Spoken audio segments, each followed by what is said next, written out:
تھے، یعنی امام تھے اور اپنی پوری امت کی قیادت سنبھالے ہوئے تھے، تو یہ اللہ کی طرف سے حضرت ابراہیم علیہ السلام کے حق میں تعریفی کلمات ہیں۔ اب اللہ جس کے لیے تعریفی کلمات بیان کرے، اس سے بڑھ کر بات کیا ہو سکتی ہے؟ اور وہ امام ہیں جن کی اتباع کی جاتی ہے، اور یہ ان رسولوں میں ہے جو اولو العزم ہے۔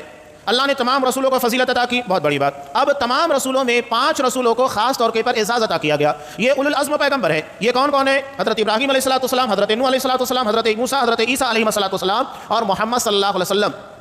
ان میں بھی 2 نبیوں کا مقام زیادہ بلند ہے، اور وہ ہے خلیلین، یعنی حضرت ابراہیم اور محمد رسول اللہ صلی اللہ علیہ وسلم۔ اور خلیلین میں یعنی اللہ کے 2 خلیل میں محمد صلی اللہ علیہ وسلم کا مقام بلند ہے۔ یہ فضیلت، مقام اور مرتبہ اللہ نے طے کیا ہے، اور جس ترتیب کو اللہ نے رکھا ہے اسی ترتیب کے ساتھ ان پر ایمان ہوگا اور ماننا ہوگا، اس لیے کہ اس چیز کو ماننا ہی قرآن پر ایمان ہے۔ یہ فضیلت قرآن کے اندر بیان کی گئی ہے۔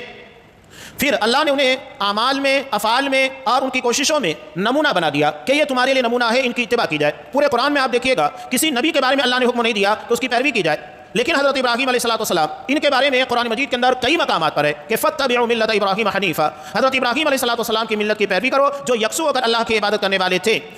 ہاں، یہ مقام انہیں کیوں ملا؟ اس لیے کہ انہوں نے صبر کیا۔ صبر کا مطلب دین پر بہت پختگی کے ساتھ قائم رہے، یہ صبر ہے۔ صبر کا مطلب یہ بھی ہے کہ ہمارے پر ظلم ہو، زیادتی ہو، اس کے پر صبر کیا جائے، وہ بھی ہے۔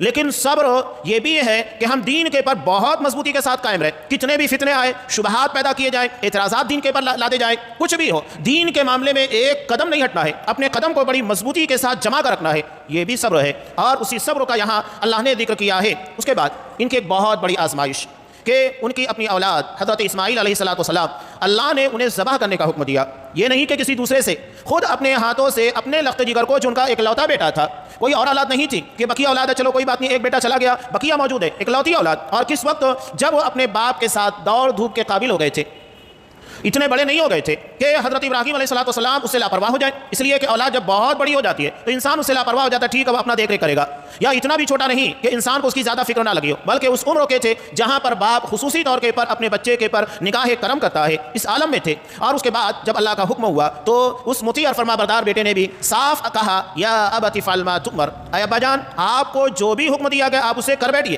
یہی اس بات کی دلیل ہے کہ نبی کا خواب شریعت ہوتا ہے، حکم ہوتا ہے۔ نبی کا خواب اللہ کا حکم ہوتا ہے، وحی الہی ہوتا ہے۔ حضرت اسماعیل نے یہ نہیں کہا کہ آپ نے تو خواب دیکھا ہے، تو نبی کا خواب عام لوگوں کی طرح نہیں ہوتا ہے، بلکہ وہ بھی اللہ کا حکم ہے۔ تبھی تو حضرت اسماعیل نے کہا کہ ابا جان آپ کو جو بھی حکم دیا گیا آپ کر بیٹھیے، یا ابت افعل ما تؤمر ستجدنی ان شاء اللہ من الصابرین، یقیناً اللہ نے چاہا تو آپ مجھے صبر کرنے والوں میں سے پائیں گے۔ یہاں دیکھیے انہوں نے اپنا بڑپن یہ نہیں بتایا کہ میں کٹنے کے لیے تیار ہو گیا، بہت بڑی بات ہے، اللہ کی مشیت کے تابع کیا کہ اللہ کی توفیق کی بنیاد پر یہ کام کروں گا۔ کوئی کتنا بڑا کام بھی ہو اسے ہمیشہ اللہ کی طرف منسوب کرنا چاہیے، کبھی بھی اسے اپنے نفس کی طرف منسوب نہیں کرنا چاہیے۔